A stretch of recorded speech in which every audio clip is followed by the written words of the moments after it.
ito na nga po pala mga tropa yung aking relics na Pope John Paul lang.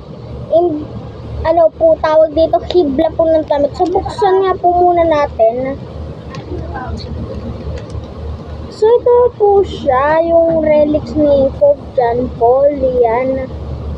So ito yung naman prayer po to, yung sa likod po ng kanyang relics. Prayer for Saint John Paul II.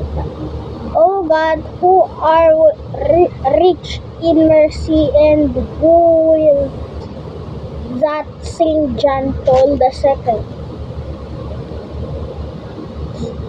Pope over your church, grant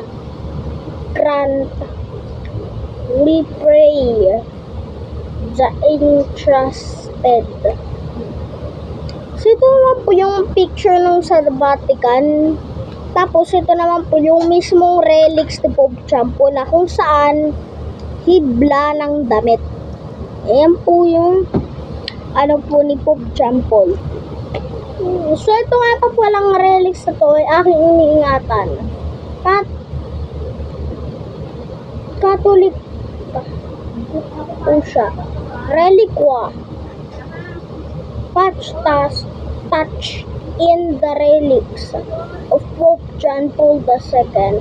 So ibig pong sabihin, wag daw tanggalin tong relics na to dahil pamalay natin lumipad. So itong damit na po to, hindi po yung mismo damit na ganito. Yung tela po yun, opo. Yung tela ng kanyang damit. First time ko makita yung damit niya na sa Vatican na first time ko. So thank you kay Lord dahil binigyan niya ako ng pagkakataon na magkaroon ako ng relics na katulad kay Pope John Paul. So ito naman po pala ay nabili ko lang naman po siya sa halagang 10,000 pesos na kung saan ito nakalagay yung pangalan niya, John Pablo.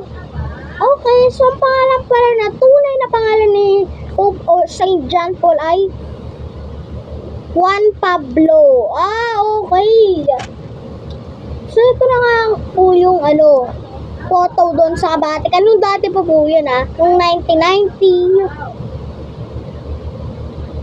So, di ba nga si Pope Pius yung 1939 na ginawang anunsyo to Saint, ang tawag dito? Papa Pius. Next naman ni Pope John Paul, si Pope Benedict, tapos Pope Francis, yung ating lumaong Santo Papa, at yung ating next na Santo Papa na si Papa Leo XIV. So ito po nga si Pope John Paul II. Ilalagay po natin siya dito sa plastic na to.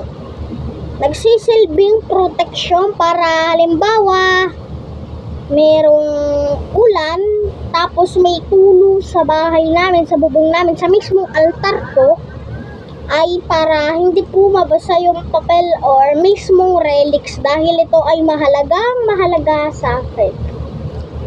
Dahil biro nyo, ngayon lang ako nagka-relics. Opo, ito po yung kauna-unahang kong relics ni Pope John Paul.